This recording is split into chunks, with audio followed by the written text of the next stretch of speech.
Hey, what's up? It's Matt with MJ Gabel. Welcome back to the channel. I decided to do a part 2 and probably going to do more parts in this series of how to get into the diamond business.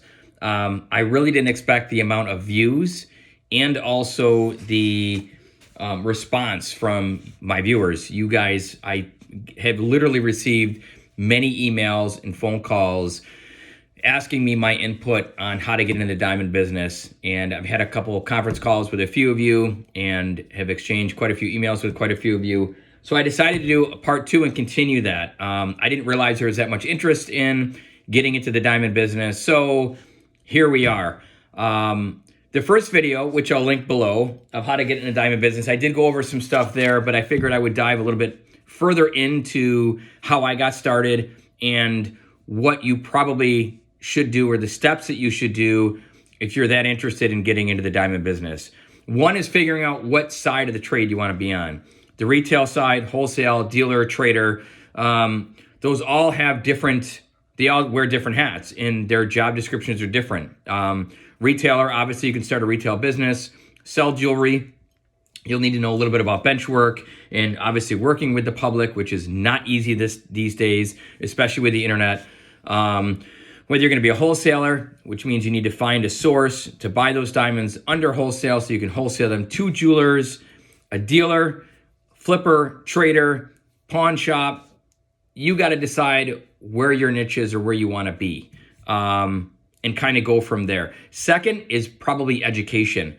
I touched on this in the first video, but it's no different than being in the car business. You need to know year, make, model, and mileage to understand value of that vehicle and what it's going to do in the marketplace. It's no different than cut, color, clarity, and carat weight. You have to be educated in how to grade a diamond. So how do you overcome that? Only because a lot of you probably aren't going to go right to GIA, sign up for the courses, spend thousands of dollars on equipment, and take the courses. You can do that. GIA is a great place to learn about how to grade diamonds. I would first probably suggest you to actually get out in the field and touch some diamonds, so you kind of know what you're looking at, and then take the courses. And that probably can be done by shadowing somebody at a pawn shop or a jeweler that is willing to work with you. So I got started, thankfully, from my background. I'm an entrepreneur. I've been an entrepreneur my entire life. I served in the Marine Corps, got out of the military. I found some odd jobs. A lot of it was sales and customer service and working face-to-face with people, and I hated that, and I wanted to work for myself. So I've had several companies. Several have failed. Several have done very well. So at the time when I got started, I had a mergers and acquisitions firm. I had a couple Xerox retirees working with me that were partners of the firm. I had a good friend of mine, Ken Shaw, who worked with us, and we worked on mid-market mergers and acquisitions, usually $5 million and more, as far as being a middleman. It was called global intermediaries. We were the middlemen of finding buyers and sellers of large companies, connecting them together, and making deals happen. That was in like 2006. The market, as you know, in 2006, 7, and 8, took a huge crash, and the housing market, the bank bubble, all that stuff happened at the same time. And my company or industry technically imploded. It just collapsed on itself, if you will. So I had a partner from another company that him and I had done some business with. He called me one day and said, "Hey, Matt, I need you to come to my office. Plan on spending a day here. I have something that I want to show you." So I'm like, all right, global intermediaries was not doing very well. We had done very well in the past, but over the past 3 to 5 months, there wasn't much business activity that we were doing and closing. So I said, all right. So I went to his office, and he didn't really say much other than he just wants me to look at some stuff and shadow him for the day. He opens the doors to his business. It's like a store within a store. He had kind of a like a small grocery store, and then in the back of the grocery store, I had this little section set up for gold buying, which I knew nothing about. And when he opened the door, literally 3 or 4 people came in and stood in line to have him look at gold. And he got out his loop. He was looking at gold. He was weighing it, testing it, give him a number, meaning he was buying it, cash price. They said yes. He paid him cash. That literally happened 15, 20 times that day. He probably bought, I don't know, $4,000 to $5,000 worth of gold. At the end of the day, I'm scratching my head going, that's great, but how do you make your money? I don't understand. You just paid all this money out. So what he did is he weighed it all up, showed me what the weight was, went on to kitco.com, showed me what the market was trading at, and then he calculated the amount of gold that we bought that day, right? And showed me what he could get from his refiner for it. And there was a really hefty profit margin there. So I was like, that's unbelievable. And he said, my goal is to open up like several stores throughout Rochester, New York. Are you in? I said, I'm in. Within like 2 weeks, 3 weeks, I found a location in Irondequoit, New York, which is basically in the city of Rochester. And we signed a lease and we opened our second store. His was the first store. That was the second store. And through that process of learning to buy gold, I came across literally millions of dollars in diamond jewelry. And a lot of the diamonds that you sell to these gold places, they're not necessarily giving you credit for. So I took a big interest in that. First of all, it bothered me that these people were kind of not getting paid for the diamonds. And second of all, the diamonds themselves just really intrigued me. I was really fascinated by it. So after a couple of years under the belt in 3 or 4 locations that I had built out for rock gold, I decided that I wanted to get more involved in the diamond business. And I approached my partner. He said, I'm not interested. He traded diamonds years ago. It's not a business he likes. And he said, man, if you do it, I'm okay with it. Just don't do it here in Rochester. Okay. So I didn't. I did it in Buffalo, Syracuse, Ohio, Pennsylvania. I built a website. I started cold calling. I started scrolling Craigslist and looking for people selling their diamonds. And I started buying diamonds. And I learned how to grade diamonds. And then I would flip those diamonds in the marketplace. That's how I got started. And I thankfully have never lost money on a diamond. See, you have to understand, back then when I got started, the lab-grown diamonds weren't in the marketplace yet. So today, that's a big fear of anybody getting in the diamond business, is understanding you may buy a lab-grown diamond and not know it and be out a lot of money.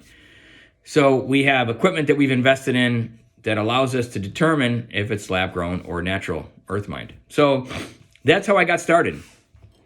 And then from there, my partner wanted to retire out of the gold business. We had 5 locations at that time, and the gold market was coming down. So we rode that wave. I think it was for like 6-7 years.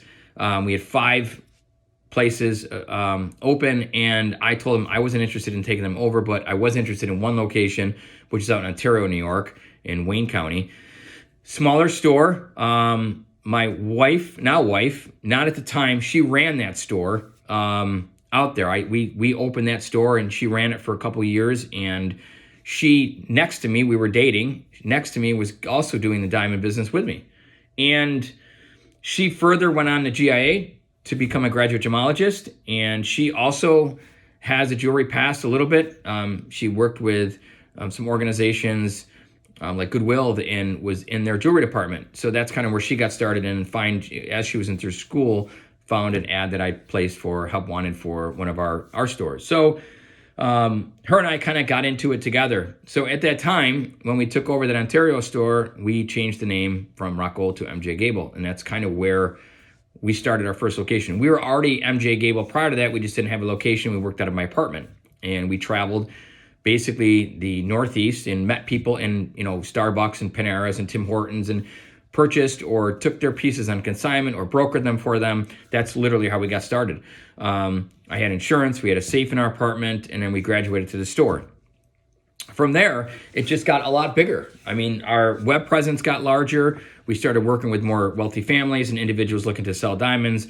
People trusted us and the way that we did business and how we were putting their needs first and how much that they got for their piece first. And that was a big part of the growth through the years and being able to obtain clients from the US, Canada, and overseas. We did have a couple clients that flew in to us from out of country to visit us and do business with us because of our reputation. So that's how I got started. It was kind of a fluke, but it was very natural. And I would say that if you're that interested, try to find somebody, seriously, that you can shadow, because you just can't start a diamond business. And we were self-funded. We took no loans out, no line of credit.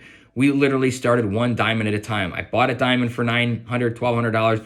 I'd flip it for $1,500, $2,000. And I'd take that $2,000 and I'd buy a $2,000 diamond and I flip that and I make, I'd sell it for $3,500. And I kept profiting over and over and over again. And I had a little nest. I got about $10,000 that I had of my own money that I put into the business and bought inventory and sold inventory. The first year revenue was, I probably made $60,000 net. Second year was probably like 80 or 90. And then as we got going, obviously we cleared six figures and got into, gross millions of dollars of merchandise that we were trading, buying, and consigning for clients. So it's a sustainable business. There's a lot of people doing it, but there's, if you can find your niche and what you're good at and what you like to do and are good with people and transparent and ethical, you'll do very well in this business. So again, if you're interested in learning more, I do have some time, and I really appreciate the calls, the emails, and the messages you guys sent. It makes me feel, good that there's people out there interested in the diamond business. I know there's a lot of hype on like TikTok and Instagram and YouTube with all these guys driving around in their Lambos and designer clothes. And look, it is a great business. You can make some really good money. A lot of that's show. And I mean, we do a really large volume, but there's a lot of expenses that comes along with this business. There's a lot of insurance that comes along with this business. There's a lot of threat of security with this business, fraud in this business. So there's a lot of things that you have to consider and understand before getting involved. And it costs money. Being self-employed and doing this kind of work is expensive. I mean, I'll give you an example. We pay rent. I pay my own health insurance, my wife and I, and our one child. Our health insurance alone is $1,500 a month. So we're making a mortgage payment there. Our rent is basically another mortgage payment. And then we've got our insurance for the business.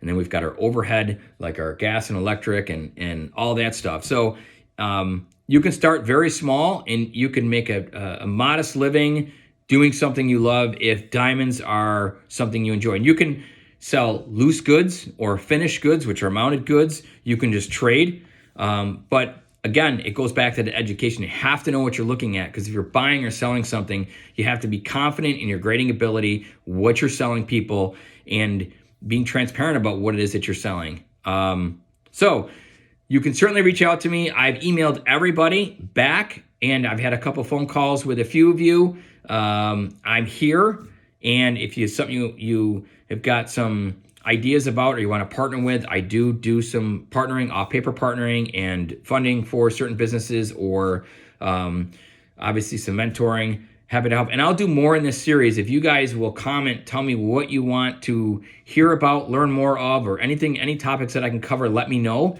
And I'll be happy to do some more videos about it. All my contact information you can find on my YouTube page. And I also put it below. I won't give out my direct email because I'll get blasted. It will go through the company email. It'll get sorted there and then forwarded to me. My company email is info@mjgabel.com. And Gabel is Gab as in boy, EL. So guys and gals, reach out to me. I'm happy to help you. And if it's something you're seriously interested in, let's have a conversation. And as always, thanks for watching. And subscribe. If you like the content and the information I put out there, do me a favor, subscribe, help me grow. And thanks for watching, guys.